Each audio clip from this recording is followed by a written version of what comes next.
Hello student, welcome to Pratibha Academy Classes. मैं Pratibha Singh. UGC net की परीक्षा जो कि 17 जून को हुई थी, उसके द्वितीय पाली के ये कुछ प्रश्न हैं जो कि स्मृति पर आधारित हैं। मेरे कुछ स्टूडेंट्स ने, जिन लोगों ने जाके परीक्षा दी थी, उन लोगों ने मुझे बताया कि इस प्रकार के प्रश्न पूछे गए थे। तो मैं इन सारे प्रश्नों पे और इनके उत्तर पे आपसे काफ़ी विस्तारपूर्वक चर्चा करूंगी। साथ ही साथ मैं ये भी बताऊंगी आप लोगों को कि ऐसे कौन कौन से प्रश्न हैं जो कि मेरे वीडियोस से डायरेक्ट आपको देखने को मिलेंगे। और यूजीसी नेट की परीक्षा से 2 से 3 दिन पहले मैंने जो वीडियोस बनाए थे उपन्यास के और नाटक से, उन वीडियोस से डायरेक्ट प्रश्न पूछे गए थे। उन वीडियोस को जिन बच्चों ने देखा होगा, उनको उस वीडियो से कम 3 से 4 प्रश्न आसानी से उन लोगों ने हल कर लिया होगा। बाकी इस वीडियो का पीडीएफ जिन बच्चों को चाहिए, कमेंट बॉक्स में मैंने अपने टेलीग्राम चैनल का लिंक दिया है, वहाँ से आप मेरे टेलीग्राम चैनल पे ऐड हो सकते हैं। वहाँ पे आपको ये पीडीएफ देखने को मिल जाएगा। यही पीडीएफ नहीं, मैं अपने चैनल पे जितने भी वीडियोस बनाती हूँ, उन सारे वीडियोस के पीडीएफ फ्री ऑफ कॉस्ट मैं अपने टेलीग्राम चैनल पे स्टूडेंट्स को प्रोवाइड करवा देती हूँ पढ़ने के लिए, जिससे आपको नोट्स रेडी करने में काफ़ी सहायता भी मिलती है। तो आइए हम लोग देखते हैं प्रश्नों को। जो पहला प्रश्न है वो है, हवन उपन्यास किसका है। तो हवन उपन्यास का प्रकाशन वर्ष देखिए। पहले इसका प्रकाशन वर्ष है 1989 ईस्वी और इस उपन्यास की जो लेखिका है वो है सुषमा बेदी। ये उनका प्रथम उपन्यास है और ये उपन्यास साहित्यिक पत्रिका गंगा में धारावाहिक रूप में प्रकाशित हुई थी। साथ ही साथ ये उर्दू और अंग्रेजी में भी इस उपन्यास का अनुवाद किया गया है। ठीक है, अगला जो प्रश्न पूछा गया था, और ये प्रश्न काफ़ी कॉमन है, कई बार परीक्षाओं में पूछा गया है, जैसे मैला आंचल, काशी का अस्सी, सूखा बरगद, बाणे भट्ट की आत्मकथा और आपका बंटी, ये सारे उपन्यास दे दिए गए थे और इनके क्रम लगाने से संबंधित एक प्रश्न था। तो बाणे भट्ट की आत्मकथा, जिसका प्रकाशन वर्ष है 1946 ईस्वी, इसके जो लेखक है वो है हजारी प्रसाद त्रिवेदी।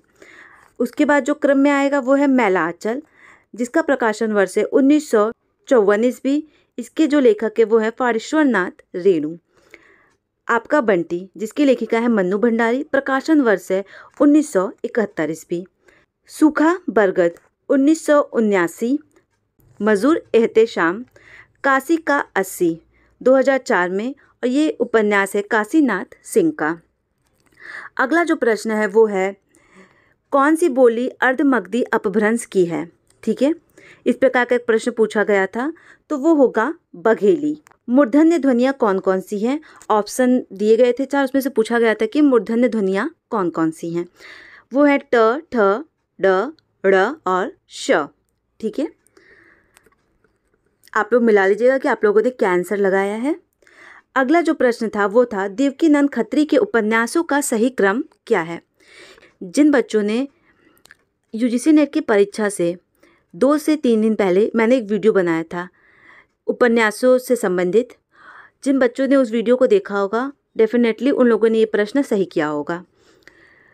देवकीनंद खत्री के उपन्यासों का जो क्रम पूछा गया था, चंद्रकांता 1888 ईस्वी, चंद्रकांता सतसती का प्रकाशन वर्ष है 1894 ईस्वी, कागज की कोठरी, नरेंद्र मोहिनी, कुसुम कुमारी, वीरेंद्र वीर, गुप्त गोदान, कटोरी भर खून, भूतनाथ। ठीक है, अगला प्रश्न पूछा गया था, दिनकर की रचनाओं का सही क्रम क्या है। तो दिनकर की रचनाओं का आइए हम लोग सही क्रम देख लेते हैं। यही सारे इनकी रचनाएं दी गई थी और उनके क्रम पूछे थे। सर्वप्रथम आएगा आपका कुरुक्षेत्र, जिसका प्रकाशन वर्ष है 1946 ईस्वी। सामधेनु, जिसका प्रकाशन वर्ष है 1947 ईस्वी। उसके बाद रश्मिरथी 1952 ईस्वी, उर्वशी 1961 ईस्वी। एक प्रश्न पूछा गया था और ये काफ़ी बेसिक प्रश्न है। इस प्रश्न को लगभग सभी विद्यार्थियों ने सही किया होगा। संस्कृत का सौंदर्य निबंध किसका है। तो ये निबंध है नामवर सिंह का। अगला प्रश्न है, कौन सी महिला पात्र चंद्रगुप्त नाटक की नहीं है। सर्वप्रथम आपको पता होना चाहिए कि चंद्रगुप्त नाटक किसका है। तो चंद्रगुप्त नाटक जयशंकर प्रसाद का है। ठीक है, उसके बाद चंद्रगुप्त नाटक में कौन सी महिला पात्र नहीं है। तो उसकी जो महिला पात्र हैं उनका मैंने क्रम वाइज दे दिया, आप उसको देख लीजिए। अलका है, सुवासिनी है, आगे है कल्याणी है, नीला लीला, मालविका, कार्नेलिया, मौर्य की पत्नी और एलिसा। ठीक है, ये सारी चंद्रगुप्त नाटक की नारी पात्र हैं। अगला जो प्रश्न पूछा गया था, अकाल में सरस, काफ़ी बेसिक क्वेश्चन है। किसकी रचना है? तो ये केदारनाथ सिंह की है। यूजीसी नेट के पाठ्यक्रम में शामिल भी है, तो आपको याद होना चाहिए। एक प्रश्न और था, थियोसॉफिकल सोसाइटी की स्थापना कहाँ हुई थी? भारत में सर्वप्रथम कहाँ हुई थी? तो वो हुई थी मद्रास में। ठीक है, भारत दुर्दशा, बेसिक क्वेश्चन, का प्रकाशन वर्ष है? तो इसका प्रकाशन वर्ष है 1875 ईस्वी। अगला प्रश्न हम लोग देखेंगे। अगला प्रश्न जो पूछा था वो था, अंधा युग नाटक के अंकों का क्रम लगाना था। अंधा युग नाटक से संबंधित मैंने फुल वीडियो बनाया था, उसमें सारे कथनों का क्रम वाइज मैंने बताया था। धर्मवीर भारती के सारी रचनाओं पे चर्चा किया था। साथ ही साथ आलोचकों के जो महत्वपूर्ण कथन थे, अंधा युग नाटक की हर एक अंक में क्या स्टोरी रही है, सब पे मैंने काफ़ी विस्तारपूर्वक आप लोगों से चर्चा की थी। उस वीडियो का भी लिंक मैं आप लोगों को कमेंट बॉक्स में दे दूँगी, आप एक बार काफ़ी अच्छे से देख लीजिएगा। जो बच्चे यूजीसी नेट दिसंबर की प्रिपरेशन कर रहे हैं, उन बच्चों के लिए ये सारे वीडियोस काफ़ी हेल्पफुल होंगे, तो आप एक बार उन वीडियोस को देख लीजिएगा। तो अंधा युग नाटक का जो सही क्रम होगा क्या होगा? प्रथम अंक जिसमें कौरवी नगरीय है, दूसरे अंक में पशु का उदय होता है, तीसरे अंक में अश्वत्थामा का अर्धसत्य होता है, उसके बाद अंतराल आता है जिसमें पंख, पहिया और पट्टियाँ रहती हैं, चौथे अंक में गंधारी का श्राप है, पांचवें अंक में विजय एक क्रमिक आत्महत्या है, और समापन किससे होता है? प्रभु की मृत्यु से समापन होता है इस अंक का। और ये काफ़ी इम्पॉर्टेंट है। इस नाटक का वीडियो बनाते समय भी मैंने आप लोगों को बताया था कि इसके अंक से प्रश्न ज़रूर से पूछे जाते हैं, तो आप लोग इस पर फोकस कीजिएगा। ठीक है, आगे देखेंगे। जो अगला प्रश्न पूछा गया था वो था, अकहानी आंदोलन के प्रवर्तक कौन है? तो अकहानी आंदोलन के प्रवर्तक है गंगा प्रसाद विमल। बेसिक क्वेश्चन है। उसके बाद एक प्रश्न था, मलुकदास की कौन सी रचना है? 4 ऑप्शन दिए गए थे और पूछा था इसमें से कौन सी मलुकदास की रचनाएं हैं। तो मलुकदास की जितनी भी रचनाएं हैं मैंने सबको यहाँ पे शामिल कर लिया है, जिससे आपको ये भी याद हो जाए, क्योंकि किसी न किसी परीक्षा में ये प्रश्न आपको घुमा फिरा के देखने को मिल जाएगा। तो पहला जो उनकी रचना है वो है अलखबानी, गुरु प्रताप, ज्ञान बोध, पुरुष विलास, भगत बच्छावली, भगत विरुदावली, रत्न खान, रामावतार लीला, साखी, सुख सागर, 10 रत्न। ठीक है, एक प्रश्न ये पूछा था, मंगरोली जाति का संबंध किस कहानी से है? तो मंगरोली जाति का संबंध राही कहानी से है, जिसकी लेखिका है सुभद्रा कुमारी चौहान। जब मैंने राही कहानी पढ़ाया था तो उसमें मैंने इस जाति से संबंधित चर्चा भी की थी कि मंगरोल जाति किस प्रकार की जाति होती है।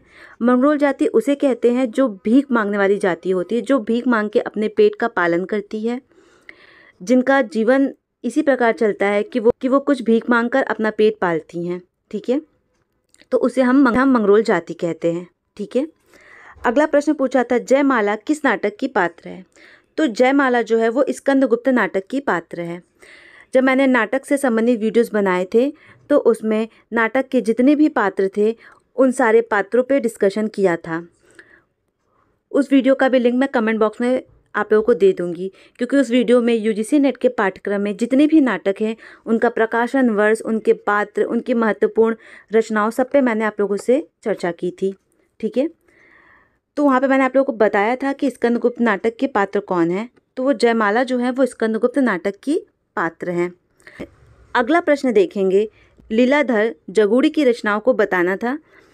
बच्चों ने मुझे ये नहीं बताया कि उनके किस रचनाओं से संबंधित प्रश्न पूछा गया था, तो मैंने यहाँ पे उनकी कविताओं को लिख दिया है और बाद में उनकी जो महत्वपूर्ण और रचनाएं थी उसको भी मैंने नीचे लिया है। तो उनकी कविताएं हैं, आंधी, अपने से बाहर, चट्टान पर चीड़, एक बुढ़िया का इच्छा गीत, मेरा ईश्वर, अपने अंदर से बाहर आ जाओ, ऊंचाई है कि पत्थर विमर्श।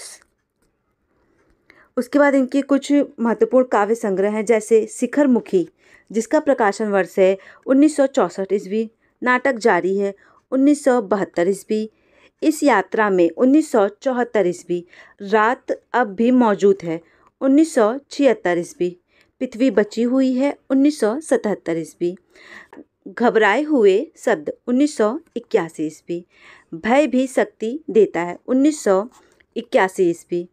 अनुभव के आकाश में चांद 1954 ईस्वी। महाकाव्य के बिना 1995। ईश्वर की अध्यक्षता में 1999 ईस्वी। जितने लोग उतने प्रेम 2013 में। खबर का मुंह विज्ञापन से ढका है 2014 में उनका काव्य संग्रह है। एक प्रश्न और पूछा गया था और ये शिफ्ट 2 का ये अंतिम प्रश्न है। ये प्रश्न पूछा गया था, लेखकों के नाम दे दिए गए थे और उनका क्रम लगाना था। सियाराम शरण गुप्त, सोहनलाल द्विवेदी, रामधारी सिंह दिनकर, इन चारों के नाम दिए गए थे और उनको क्रम से आप लोगों को लगाना था। सियाराम शरण गुप्त, इनका जन्म हुआ था 1995 ईस्वी। सोहनलाल द्विवेदी, इनका जन्म हुआ था 1906 ईस्वी और रामधारी सिंह दिनकर का जन्म हुआ था 1908 ईस्वी। ठीक है। इस प्रकार सेकंड शिफ्ट में जितने भी प्रश्न पूछे गए थे, जो बच्चों को याद थे, उन कुछ अन्य प्रश्न भी पूछे गए थे जिसके कॉन्सेप्ट मुझे क्लियर नहीं थे कि किस प्रकार के प्रश्न पूछे गए, तो उनको मैंने यहाँ पे शामिल नहीं किया है। जैसे कि महादेवी वर्मा की कौन सी कविता संध्या गीत में संकलित है, ये भी एक प्रश्न पूछा गया था। उसके बाद नाखून क्यों बढ़ते हैं, उससे प्रश्न पूछा गया था। शायद एक प्रश्न ये भी पूछा गया था कि साकेत के प्रथम 5 सर्ग किस पत्रिका में प्रकाशित हुए हैं। इस प्रकार के कुछ प्रश्न पूछे गए थे जिनको बच्चों ने मुझे एग्जैक्टली बताया नहीं कि वो किस टाइप के प्रश्न थे, उसके क्या ऑप्शन दिए गए थे या फिर वो मुझे सटीक नहीं मिला। जिन बच्चों को सेकंड शिफ्ट के कोई भी प्रश्न याद होगा वो मुझे कमेंट कर सकते हैं या फिर कमेंट बॉक्स में मैंने अपने ईमेल आईडी दिया है, आप मुझे डायरेक्ट ईमेल कर सकते हैं। साथ ही साथ या फिर आप मेरे टेलीग्राम चैनल पे भी ऐड हो सकते हैं, वहाँ पे आप मुझसे प्रश्न पूछ सकते हैं। आशा करती हूँ कि मेरे द्वारा दी गई ये जानकारी आप लोगों के लिए काफ़ी लाभदायक होगी। किसी प्रकार का कोई भी डाउट होता है तो आप मुझे कमेंट कर सकते हैं। Thank you.